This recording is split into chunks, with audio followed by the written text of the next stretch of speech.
Good morning, Radhe Radhe, जय सिया राम। स्वागत है आपका अपना एनईजी कोचिंग क्लासेस के अंदर। तो हमारा टॉपिक चल रहा है आदिकाल। यानी आदिकाल में हमने राजस्व साहित्य को कंप्लीट कर लिया है। उसके बाद हमने राज साहित्य को कंप्लीट किया है। उसके बाद में हमारा टॉपिक आता है आज सिद्ध साहित्य। यानी सिद्ध साहित्य के बारे में हम आज चर्चा करते हैं कि यानी सिद्ध साहित्य किसे कहा जाता है।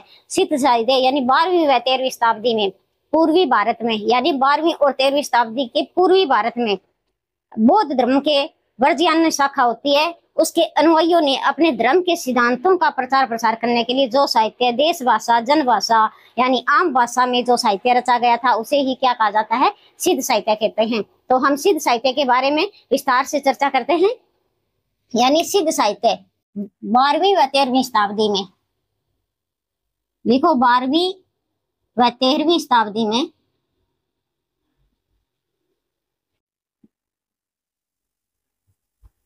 पूर्वी भारत में, पूर्वी भारत में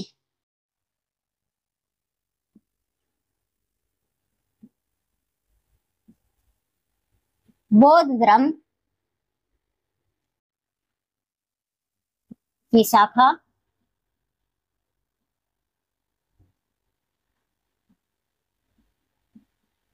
वर्जयान के अनुयायियों द्वारा अपने धर्म सिद्धांतों का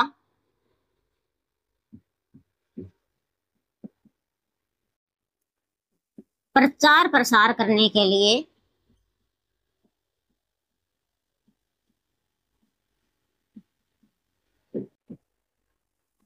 जो साहित्य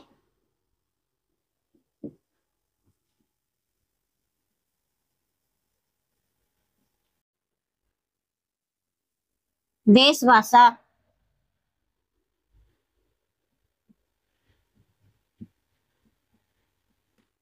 जनभाषा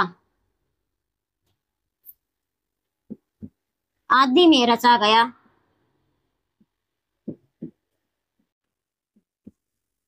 उसे सिद्ध साहित्य कहते हैं।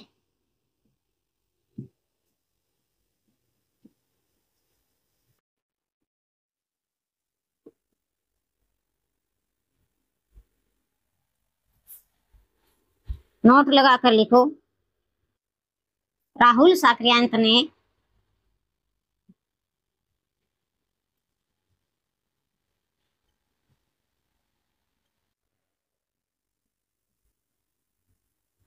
सिद्ध साहित्य पर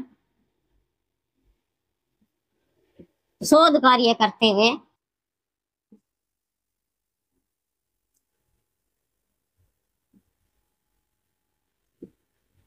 सिद्धों की संख्या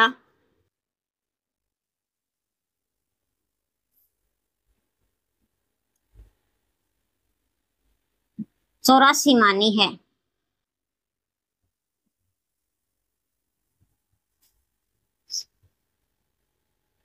सिद्ध लोग अपने नाम के पीछे या अपने नाम के अंत में आदर सूचक पा शब्द का प्रयोग करते थे।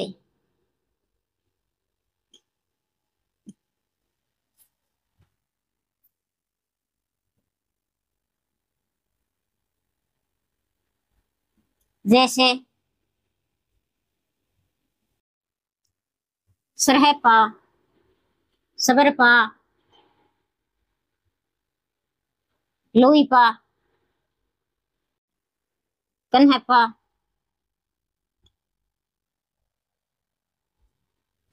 तो नोट लगाकर लिखो, मोस्ट इंपॉर्टेंट है ये प्रश्न, बन सकता है। पंडित हरप्रसाद शास्त्री ने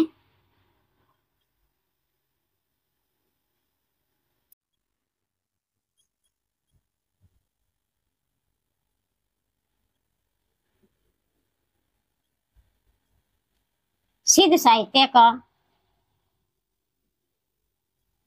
सिद्ध साहित्य पर शोध कार्य करते हुए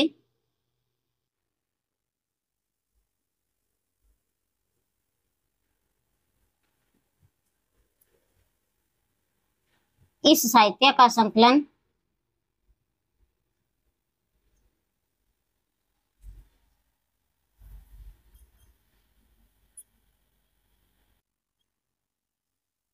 बांग्ला भाषा में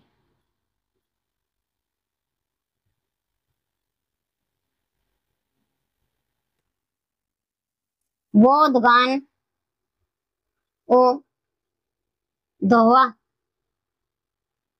के नाम से प्रकाशित करवाया था।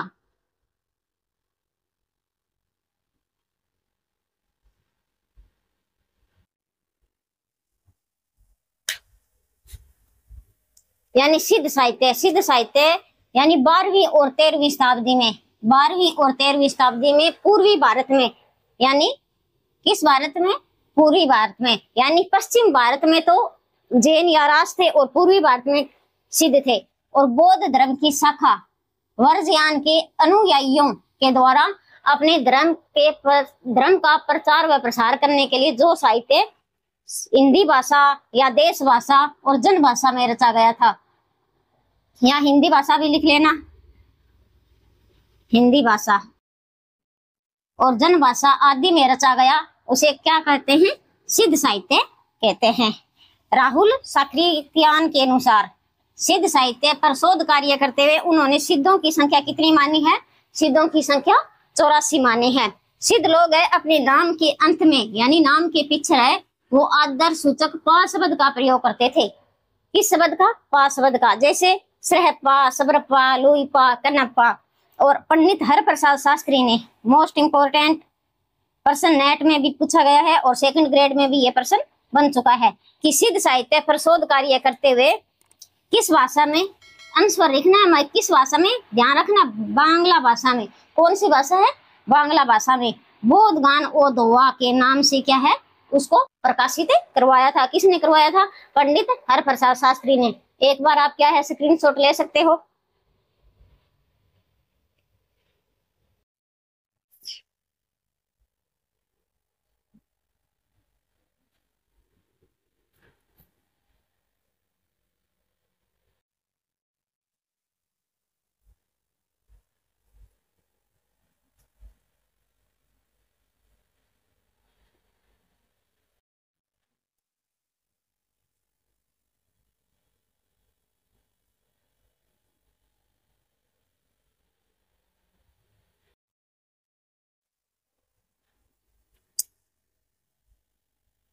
नोट लगा कर लिखो।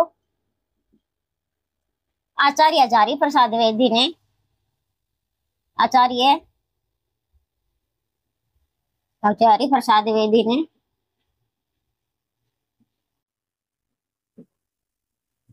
सिद्धों की प्रशंसा करते हुए लिखा है,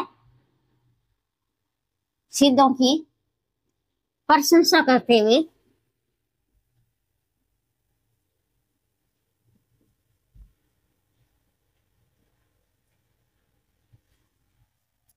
लिखा है, जो जनता तत्कालीन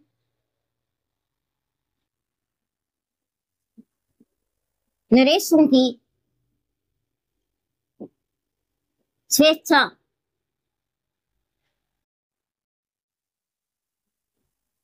चारिता से पराजय व पतन से ग्रस्त होकर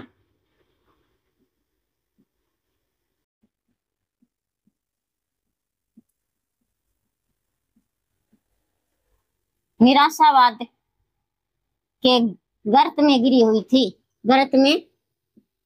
हुई थी।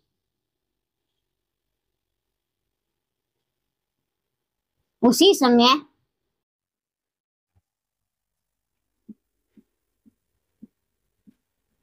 सिद्धों की वाणी ने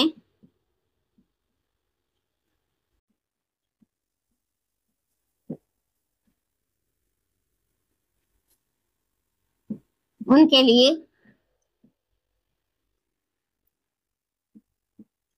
संजीवनी बूटी का कार्य किया।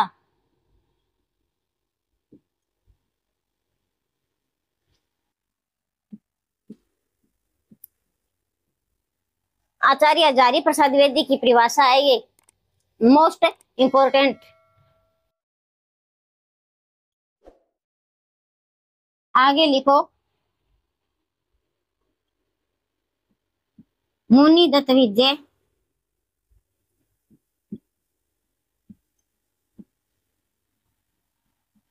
और अद्वैत ने सिद्धों की भाषा को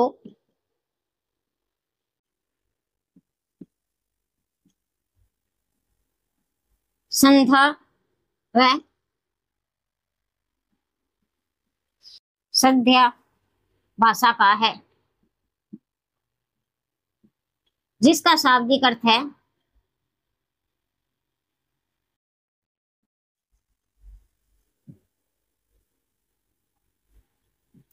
कुछ स्पष्ट और कुछ अस्पष्ट, कुछ स्पष्ट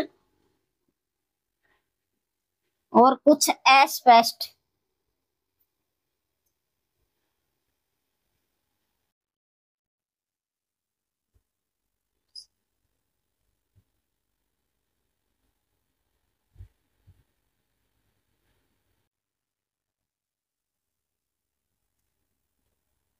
देखो, सिद्धों का विकसित रूप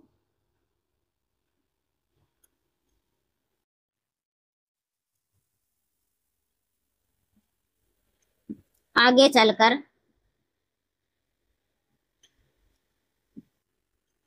चलकर ही नाथों के रूप में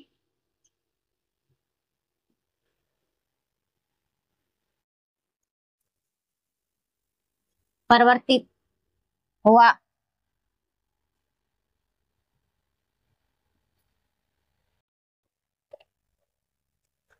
आचार्य हजारी प्रसाद द्विवेदी की क्या परिभाषा है? उन्होंने सिद्धों की प्रशंसा करते हुए कहा था कि जो जनता तत्कालीन यानी नरेशों की स्वेच्छाचारिता की पराजय व पतन से क्या है ग्रस्त होकर निराशावाद की गर्त में गिरी हुई थी, यानी गर्त में गिरी हुई थी, उसी समय क्या है सिद्धों की वाणी ने उनके लिए संजीवनी बूटी का कार्य किया है। यह परिभाषा किसकी है? आचार्य हजारी प्रसाद द्विवेदी की। और मुनि दत्त विजय और अध्यवर्ज ने सिद्धों की भाषा को संध्या या सद्य भाषा का है। क्या का है? संध्या या सद्य भाषा का है, जिसका शाब्दिक अर्थ होता है कुछ स्पष्ट और कुछ अस्पष्ट।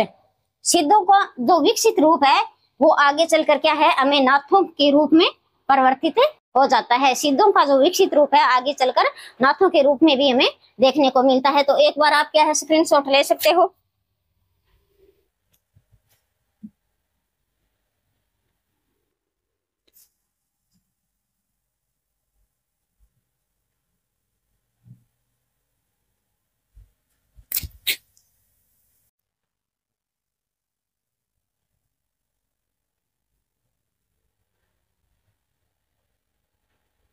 नोट लगा कर लिखो, हिंदी साहित्य में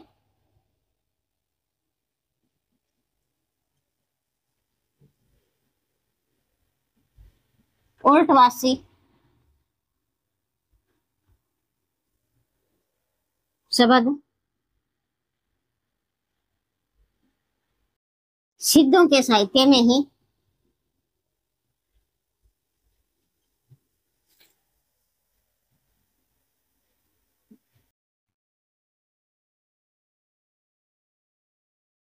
मिलता है।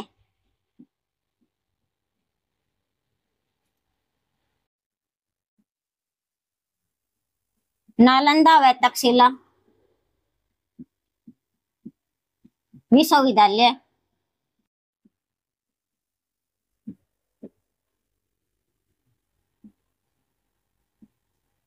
सिद्धों के प्रमुख केंद्र हैं, प्रमुख केंद्र रहे और वहां से आगे चलकर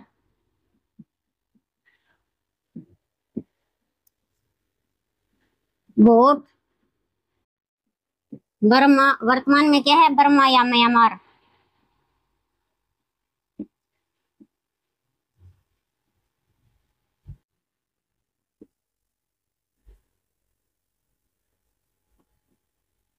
देश में ही इस साहित्य का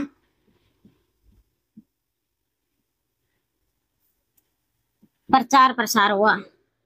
प्रचार प्रसार हुआ।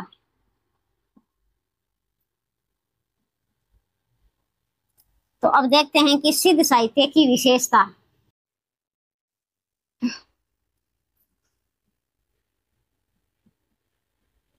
सिद्ध साहित्य की विशेषता।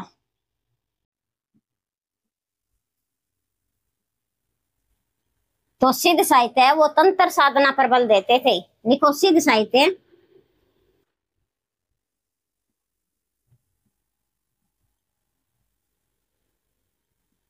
तंत्र साधना पर बल देते थे।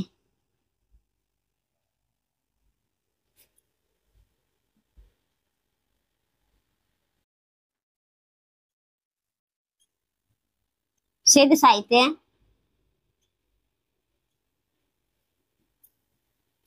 शिव व शक्ति की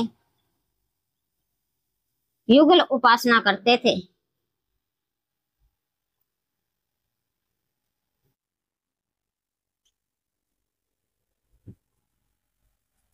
लिखो गुरु को महत्व देते थे। गुरु को महत्व देते थे।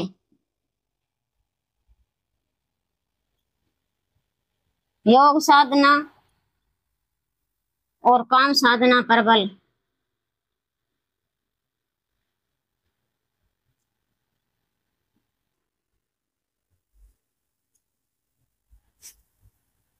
और नारी को भोग विलास माना है। नारी को भोग विलास की वस्तु।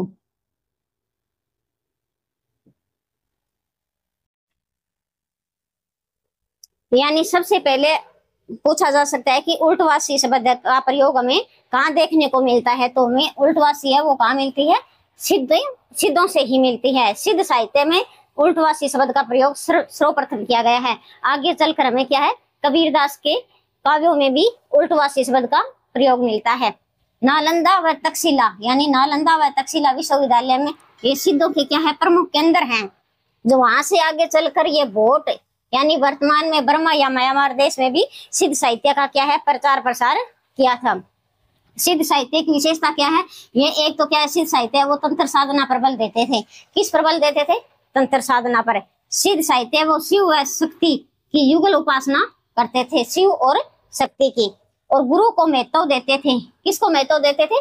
गुरु को। कबीर भी क्या है, गुरु को महत्व देते थे। और योग साधना और काम साधना पर क्या है, बल दिया है। योग साधना और काम साधना पर बल दिया है। नारी को उन्होंने क्या है, भोग विलास की वस्तु मानी है। नारी को क्या माना है कि नारी है वो भोग विलास की ही वस्तु है। एक बार आप क्या है, स्क्रीनशॉट ले सकते हो।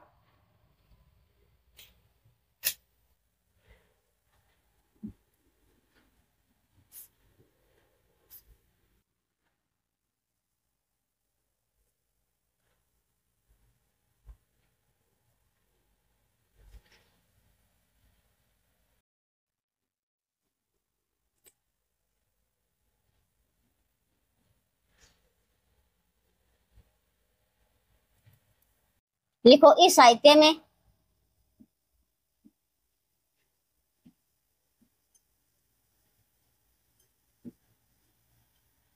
वर्ण व्यवस्था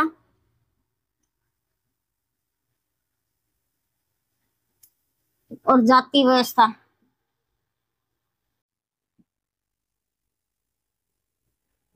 का विरोध किया गया।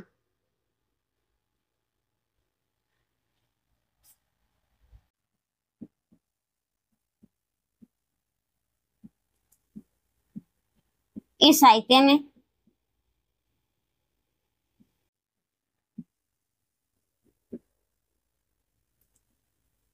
बौद्धिक धर्म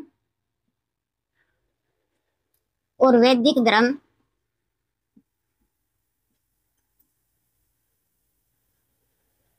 का खंडन किया गया।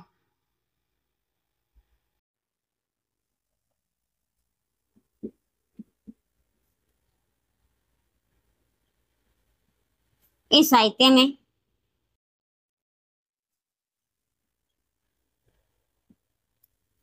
रहस्यवाद शब्द मिलता है। रहस्यवाद शब्द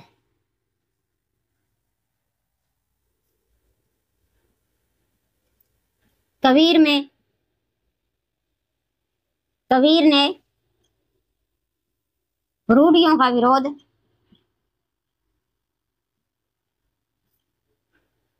और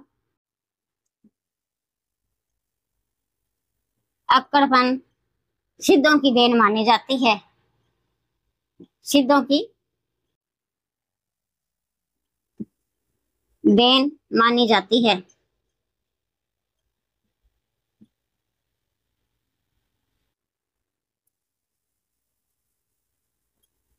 सिद्धों में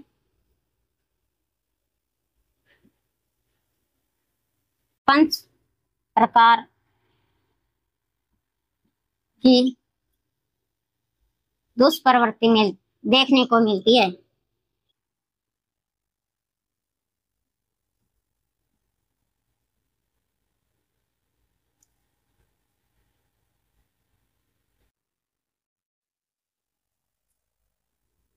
जैसे मांस, मछली, मदिरा,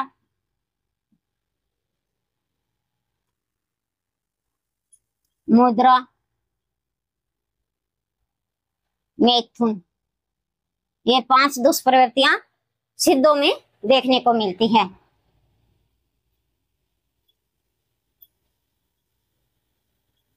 सिद्ध सहजयान शाखा के प्रवर्तक माने जाते हैं।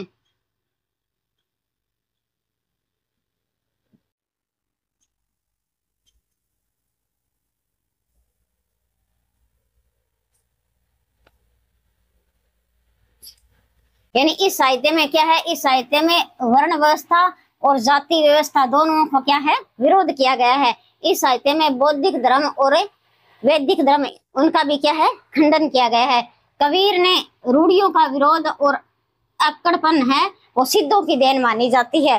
सिद्धों में क्या है, 5 प्रकार की दुष्प्रवृत्ति में देखने को मिलती है। जैसे मांस, मछली, मदिरा, मुद्रा और मैथुन, ये दुष्प्रवृत्तियां किसमें है, सिद्धों में। और सिद्ध है वो सहजयान शाखा की क्या है, प्रवर्तक माने जाते हैं। एक बार आप स्क्रीनशॉट ले सकते हो।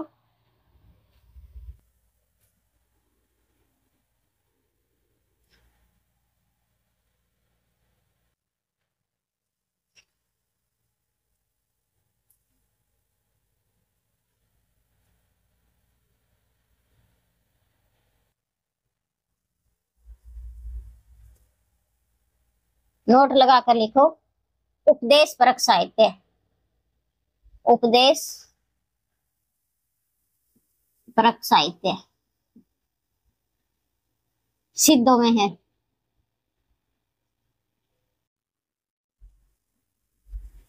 तो अब हम देखते हैं कि सिद्धों के प्रमुख रचनाकार,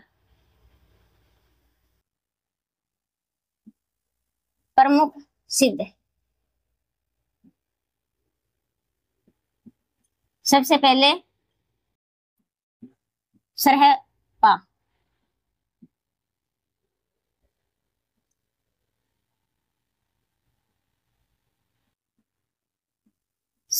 सहजिया संप्रदाय,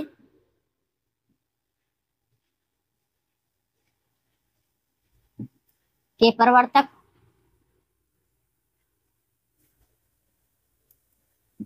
खंडन और पाखंड का विरोध,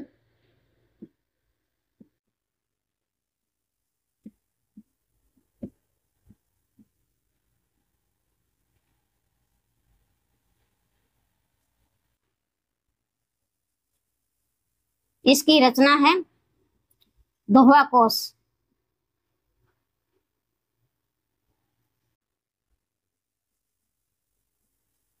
सरहपा की रचना का क्या नाम है, दोहा कोश। इस रचना का संपादन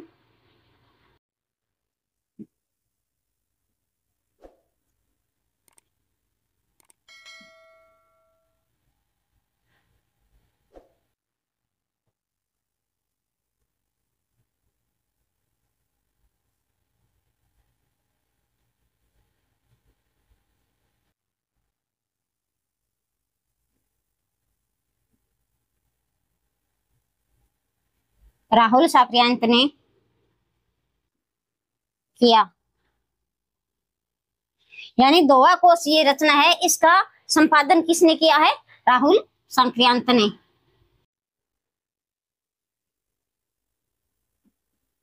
और सरहप्पा का समय, सरहप्पा का समय 769 ईस्वी माना है। नोट लगा कर लिखो। कुछ विद्वानों के अनुसार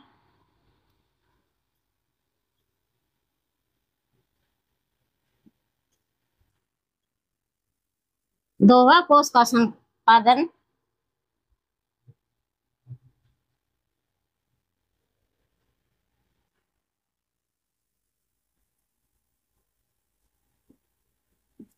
प्रबोध चंद्र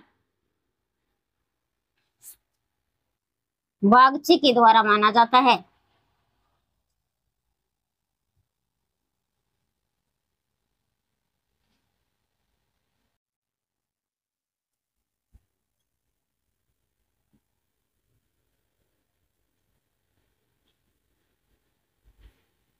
दोहा कोश में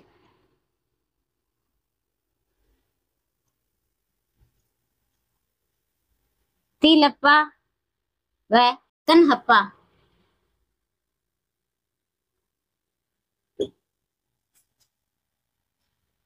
के ग्रंथों का वर्णन किया गया है।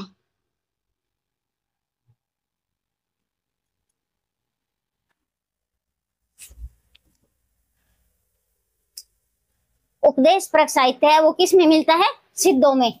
मोस्ट इंपोर्टेंट है उपदेश परक साहित्य।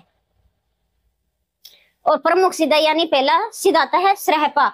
सहजिया संप्रदाय के ये क्या प्रवर्तक माने जाते हैं। उन्होंने खंडन यानी खंडन मंडन या पाखंड का क्या है विरोध किया था। इसकी रचना का नाम क्या है? दोहा कोश। यानी सरहप्पा ने कौन सी रचना लिखी? दोहा कोश। इस रचना का संपादन यानी दोहा कोश का संपादन किसके द्वारा किया गया है?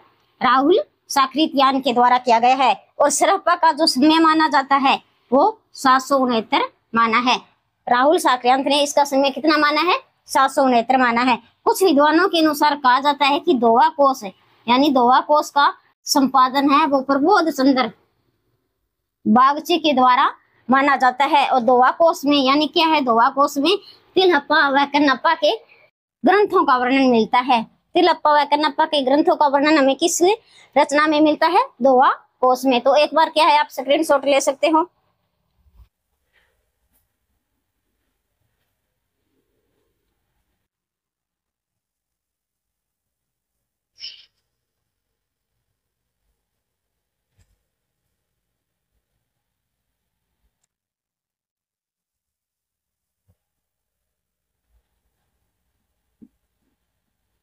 सरहप्पा ने कुल 32 ग्रंथ लिखे हैं।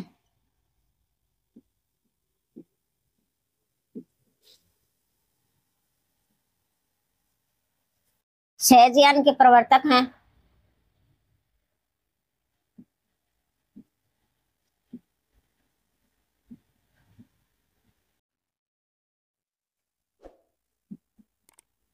दोहा चौपाई का वर्णन सर्वप्रथम सरहप्पा की रचना में पढ़ने को मिलता है।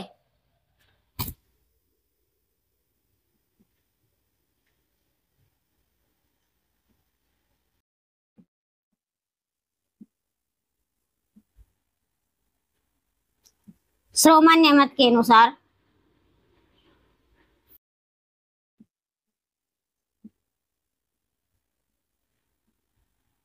हिंदी के पहले कवि, हिंदी के पहले कवि मुक्तक रचना है। कैसी है रचना? मुक्तक। और जाति से ब्राह्मण थे ये, जाति से ब्राह्मण। तो अगला हमारा आता है सरहप्पा 780 ईस्वी। ये सरहप्पा के शिष्य थे, सरहप्पा के शिष्य, और क्षत्रिय वंश से संबंधित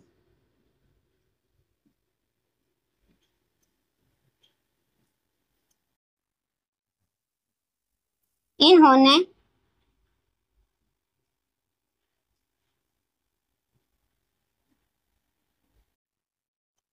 सांसारिक मोह माया को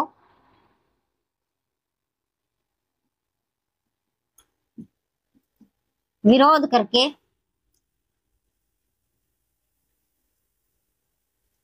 सामान्य जीवन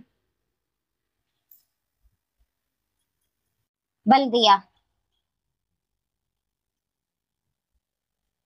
सरहप्पा यानी ये दूसरा कवि है सिद्ध साहित्य का। इसकी प्रमुख रचना देखते हैं हम।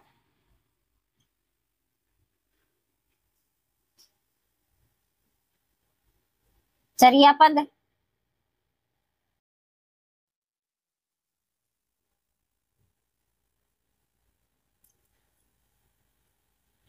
महामुद्रा, वज्रगीत,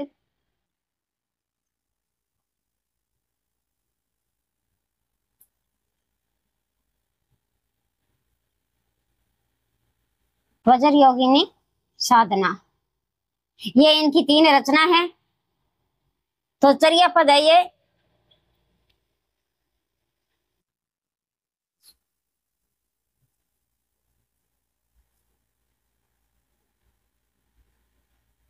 अष्टायम गीत है इसके अंदर, और रहस्य का प्रभाव है, रहस्य का प्रभाव।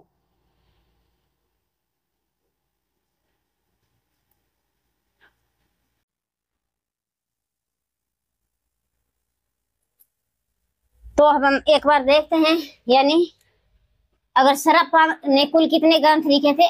कुल 32 ग्रंथ लिखे थे। सरहप्पा ने कितने ग्रंथ लिखे थे? 32।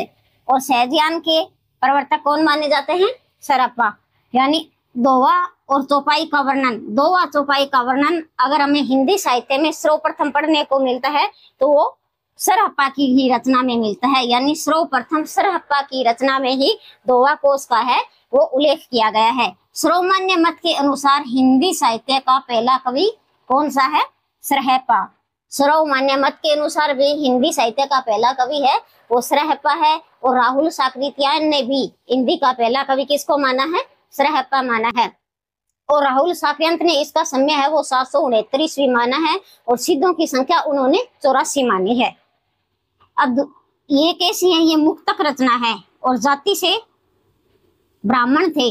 सरहप्पा जाति से क्या थे? ब्राह्मण से। दूसरा आता है सरहप्पा, यानी इसका रचना काल है वो 780 है। इसकी रचना है चर्यापद, महामुद्रा, वज्रगीत, वज्र योगिनी, साधना। ये चर्यापद है, ये अनुष्ठान गीत है, इसमें रहस्य का प्रभाव है। ये सरहप्पा के शिष्य माने जाते हैं। सरहप्पा के शिष्य सरहप्पा, यानी क्षत्रिय वंश से क्या है? संबंधित है, क्षत्रिय वंश से संबंधित।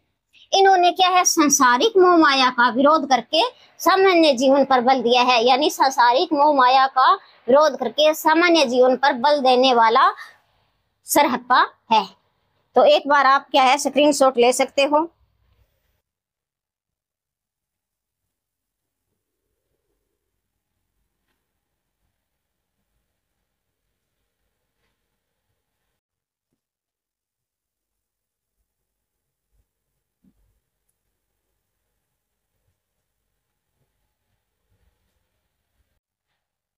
तीसरे नंबर पर आता है हमारा लुईपा। लुईपा 773 ईस्वी। इसकी रचना लुईपा गीतिका। डॉक्टर नरेंद्र के अनुसार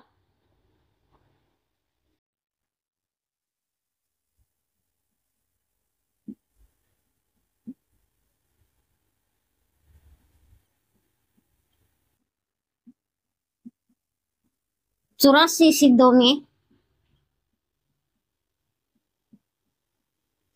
सबसे ऊंचा स्थान।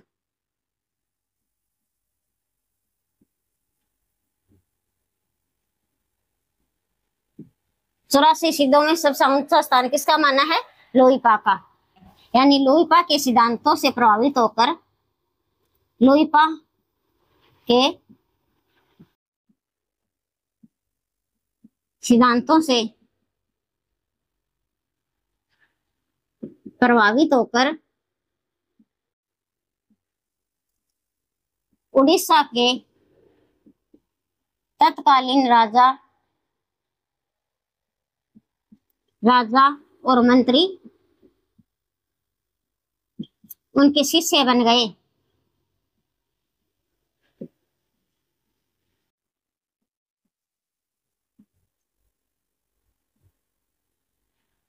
तो अगली रचना हमारी आती है दोबीपा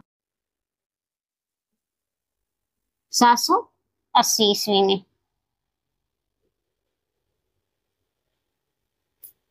सात सौ अस्सी ईस्वी में रचना है दोबीपा गीतिका, योगचर्या,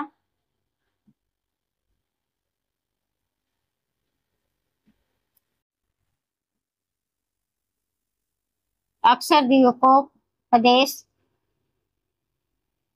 ये इनकी क्या है? प्रमुख रचना है।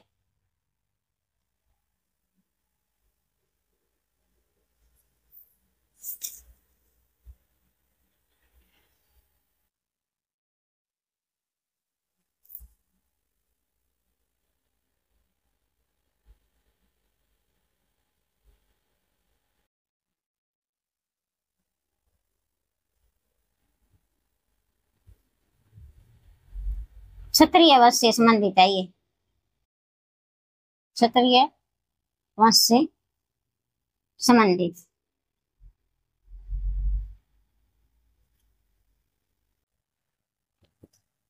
तो लोईपा यानी लोईपा का अगर समय पूछा जाता है तो वो क्या है? 773 ईस्वी में। इसकी रचना है लोईपाद गीतिका। लोईपा की रचना कौन सी है?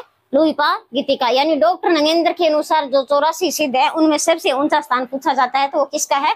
लोईपा का है। मोस्ट इंपोर्टेंट है, सबसे ऊंचा स्थान किसका है? लोईपा का। लोईपा के सिद्धांतों से यानी उनके सिद्धांतों से प्रभावित होकर उड़ीसा के तत्कालीन राजा और मंत्री क्या है? उनके सदस्य बन गए। अब आता है दोबीपा, यानी रचना काल पूछा जाता है तो 780 ईस्वी में है। दोबीपा गीतिका, योगचर्या और अक्षर उपदेश, इसकी ये 3 रचना है और क्षत्रिय वंश से क्या है? ये संबंधित है। एक बार आप क्या है? स्क्रीनशॉट ले सकते हो।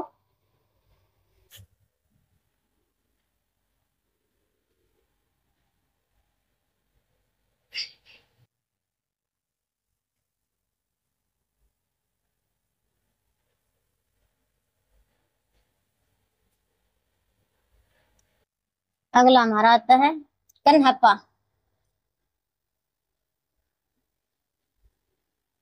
820 ईस्वी में। रचना है चर्याचर विनिश्चय।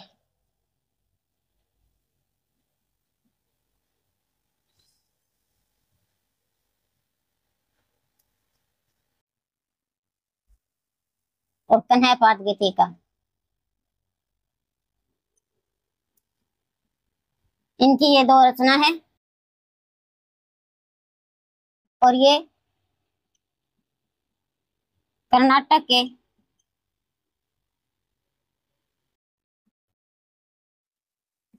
ब्राह्मण परिवार से संबंधित है।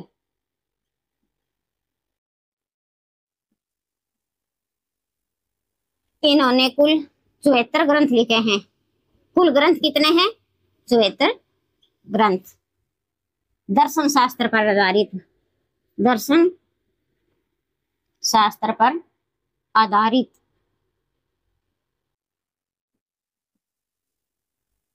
अगला आता है हमारा कुक्रिका।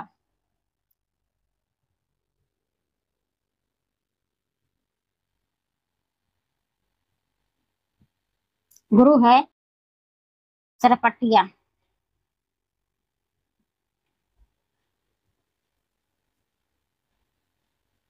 इनका जन्म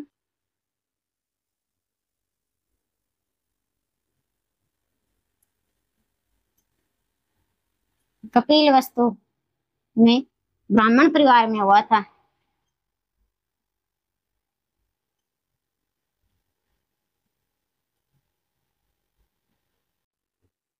इनके कुल 16 ग्रंथ हैं। ग्रंथ कितने हैं? 16।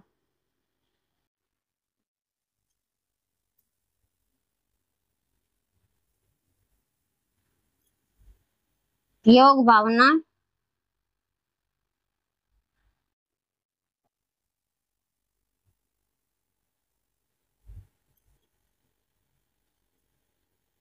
चर्यापद सहित 16 ग्रंथ। तो कन्नप्पा, इसके गुरु का नाम है, इसके गुरु का नाम जलंधरप्पा।